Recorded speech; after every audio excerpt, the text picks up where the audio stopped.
All right. Koosh, can you hear me? Yeah, I can hear you. Can you see me? I could see you just fine. All right. Everything worked. It was actually looked a little dicey, but it worked.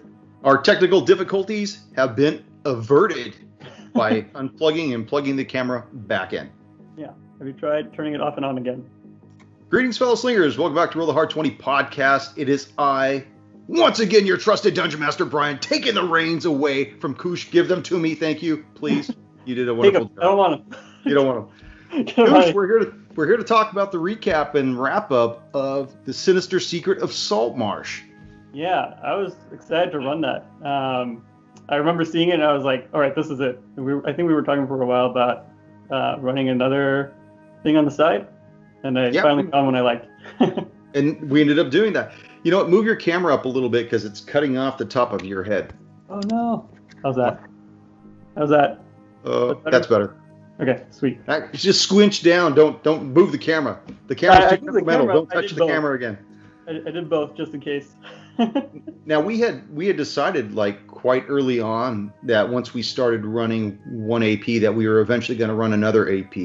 Yep. And I thought we had even mentioned that we were going to put it out as like a tier bonus for the Patreons. Remember that? We were talking about that. And then with all the COVID crisis that ended up coming down, we had to get something else out there just for our regular listeners. And I think you just took the reins on that because I was so geared up for Carrion Crown that I had nothing else in reserve planned. So it takes time to find a good one. So I had something, so it just made sense for me to grab it and run with it.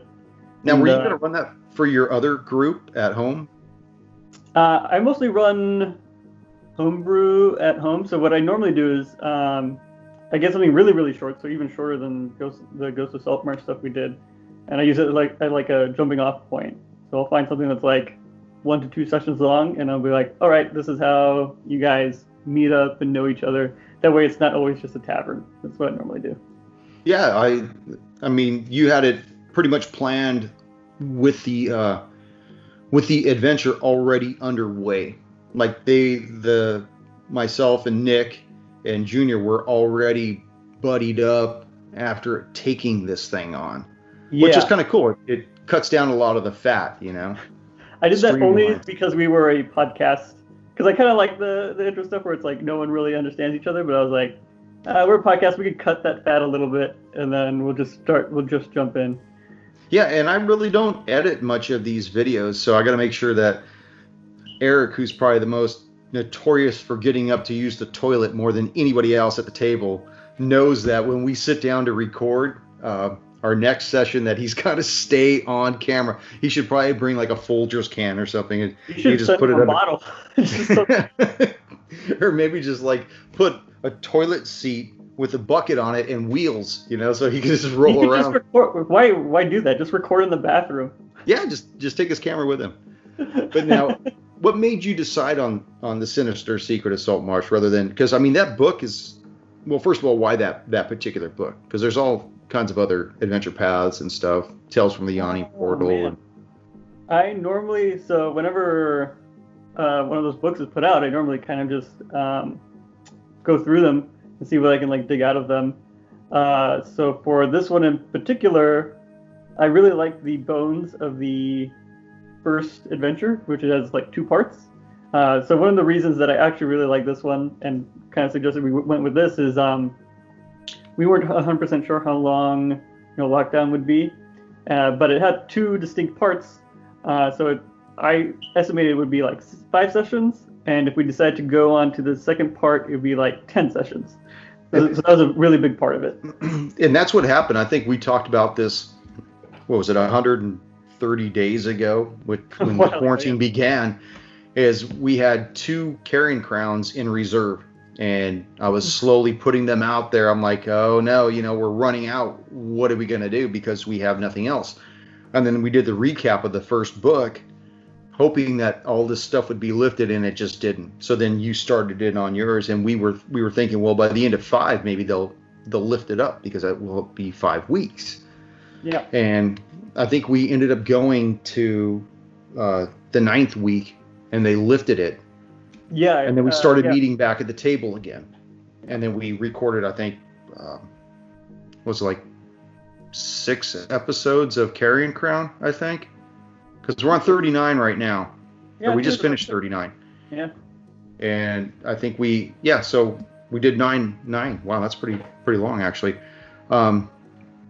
Is that right?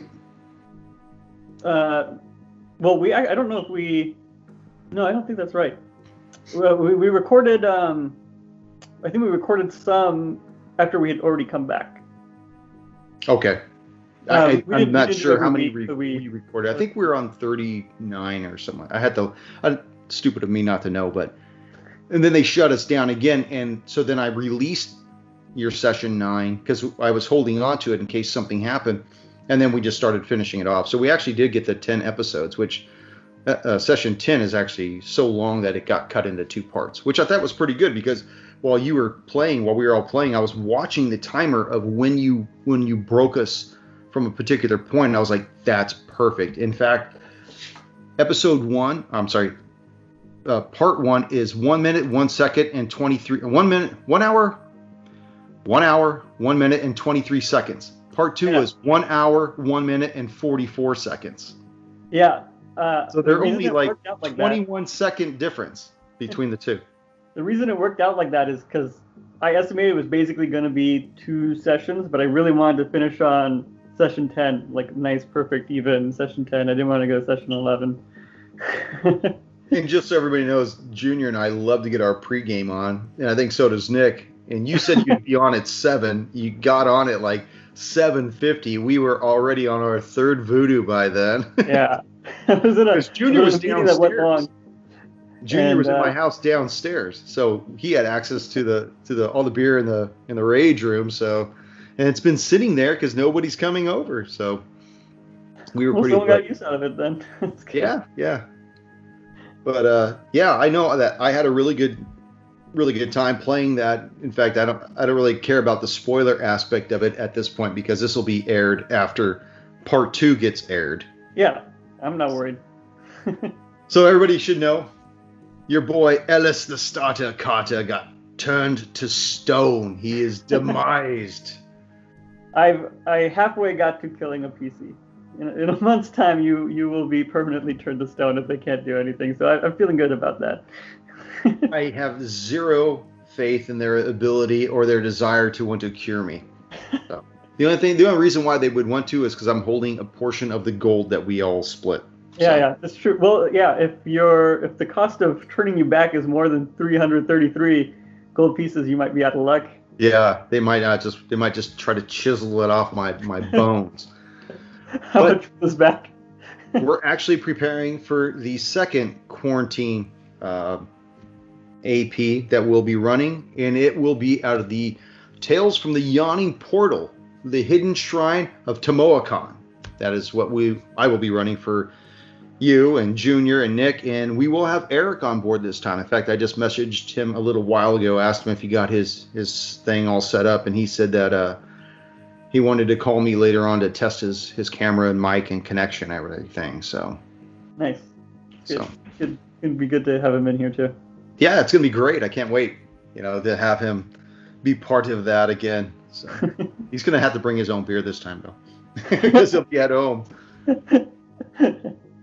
So what else do you have to say about this awesome AP? I mean, because I own the book, but when you said you were going to run the Sinister Secret, I chose not to look at it until I think yesterday when I started, or maybe it was the day before. I don't remember which day it was that I started recording the intros for it. I had to get the name of how to spell Galen Prime Water. I didn't know it was Prime. I thought it was Prim Water. It's Prime Water. Yeah. And I was looking through it trying to find the guy's name. I was like, wow, you really thinned this thing down considerably. I wouldn't say I thinned it down. I think the biggest thing I changed was the plot hooks. I think the big plot hook for the adventures is the adventurers that go to the town, and then they talk in the town for a while, and they hear that this place is all secret and maybe haunted. Then they go. Then there's a lot of back and forth with the town, and I figured, okay, if I want my estimate to be good, and I want it to be kind of like take the fat out for that portion, I'm going to make my own plot hook. So Galen Primewater is a character in the Ghost of Saltmarsh book, but has nothing to do with the adventure. I basically ripped that name and I used it to make a character that would fix all my problems at once. So it made you guys a group of adventurers already, and then also you already had your hook to go straight to the house if you wanted. That was great. I mean, to streamline your main bad guy to cover all those bases, because then you know where your point A and point B are going to wind up without being too railroady. You still give the agency to the players to either choose to be with him or to choose to be with I forgot what the other guy's name was. That guy. There's actually a lot of people. You Sam could have sided with Sam Belay, could have sided with Uhtred, or Galen. Those are the big people you could have sided with, I think. Yeah, and Sam Belay got eviscerated, and there were the three players. They weren't necessarily in agreement with each other, so you can pick your side. And I don't think any of them were good. I think that's good, though. I mean, that it allows for the dynamics of not making something crystal clear of who the good guy is and who the bad guy is, and I think I tried to do the same thing last year with Riders on the Storm, where you really weren't sure if the Seekers Foundation were good people or not. Yeah. That they were messing with timelines and stuff.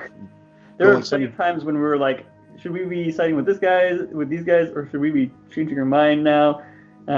It's never really clear.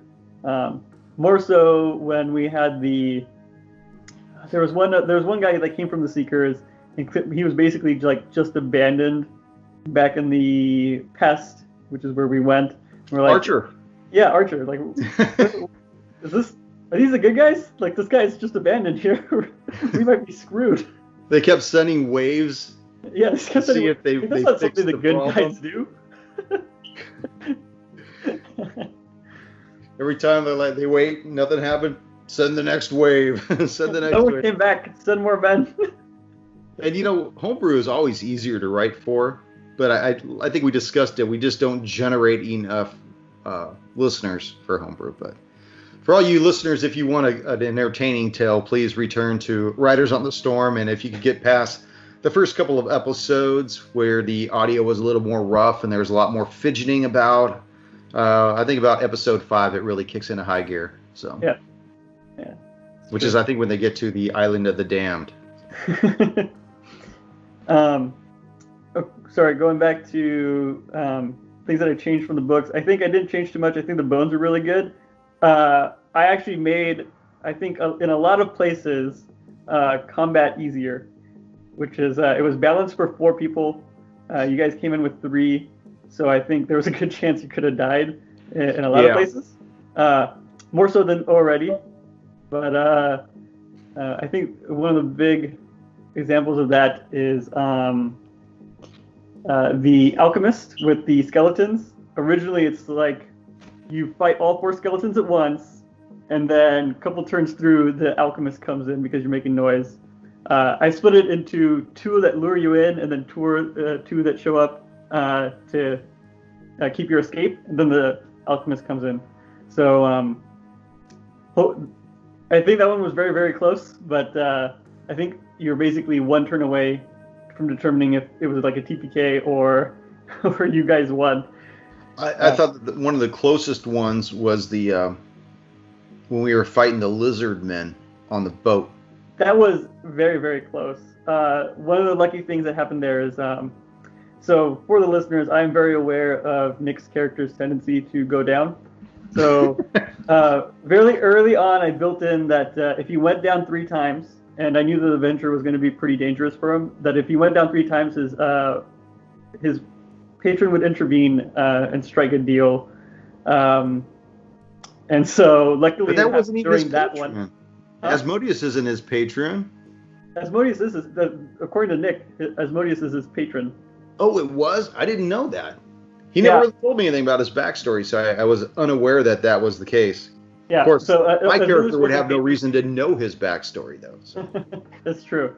Yeah, I mean, that's part of also some of the stuff I changed here and there. So, the sword that Junior got I just put that in because that's something to do with his character. That book from Asmodeus wasn't actually about Asmodeus initially. It was about another evil dude, but that's specific to Greyhawk.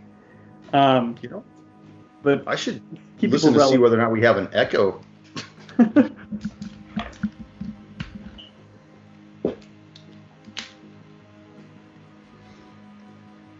Hello? Yeah, I hear you. Oh, cool. All right. I guess we don't have an echo. I guess we'll find out when I double check this on the back end. That's true. Can you still hear me? I can still hear you. Sound good here. Good. Yeah. So, other than making things easier, I don't think I did too much other than just put in some things for your character backstories here and there. Yeah, and what's funny was you had said Ellis had black eyes. I didn't mean that his actual eyes were black. I think I meant just like they had a darkened, like they had seen so much shit that they were just. He sees the world, through that scope of being very pessimistic, Yeah, so I think you mentioned like the way you mentioned it was like it almost sounded like it was a temporary thing that happens here and there, and so I kind of just ran with that because it gave me a cool chance to set up you and Gellin, who you ended up having backstory with and beef with. That was cool. I like that too, with his brothers in the hallway and everything, and that really ramped up the anger. Like, I'm going to kill this man, no matter what. And he had never met him. He was always like dealt with middlemen, so he had no idea really the level of difficulty it was going to be to deal with him. I mean, obviously it took him out. So. Yeah, but at least he went down swinging, and I don't know if he knows it, but he was successful. So it's good to know. Well, it was a really good AP. It was not too long, not too short, and it served its purpose of filling in that slot that we suddenly became available. I think that the Hidden Shrine of Tomoe-kan is going to do the same thing. I think it'll probably go about the same amount of sessions. I'll see what other things I need to trim the fat off of to make it more streamlined, and what I need to add in there in case you guys are a little too buff. So. I think that won't be a problem, but we'll see. No, it shouldn't be a problem with me. I'll let you in on a little secret. I don't know if I told you this, but remember when you guys first got to the Harrowstone prison and you saw Warden Hochran's dwelling, his house, and you went inside there and it was all shambled up and that grell came down? Yeah. I tell you that wasn't in the AP, right? No, you didn't tell us. But Yeah, I mean, grells are part of it, aren't they? Because more than one came up. Oh, you just made all of them are made up? Yeah. I put a little bit more flavor. They had wild rats in there, and I just thought that was a little too weak. So I felt like, because you guys were pretty beefy, I felt like you guys could do a little bit more. Of course, I didn't realize, I should have known by that point that Nick's character was gonna go down. But actually, there was one combat I did end up making harder. There's two hobgoblins or something, and they're like running around, and I figured, they're kind of separate. Why don't I like combine them? But then like their AC is just insane. I think you guys are trying to hit it, and you're like, holy hell, we can't hit this thing. I think it's like AC 18 or something. Yeah, it was huge. So I ended up turning one of them into two other goblins. So I changed that up, and then they also turned against the bandits because I was having difficulty wrapping my mind around why they would be completely working with the bandits, even if they were like doing a language exchange thing. And I was like, I kind of like the idea that when chaos breaks out, the goblins like totally turn on their masters, and then they were like chopping off heads, making necklaces out of them.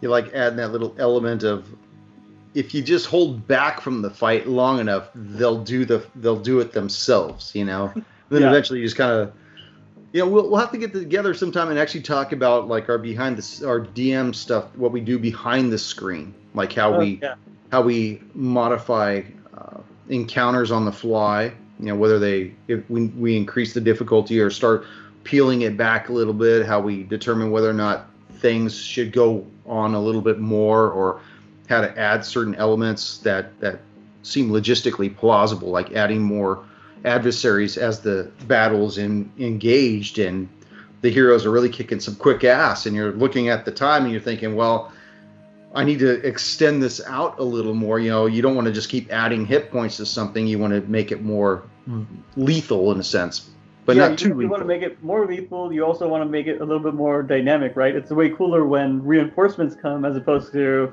the invisible, I'm going to increase the HP. And then people are going to be like, wow, this guy has a lot of hit points.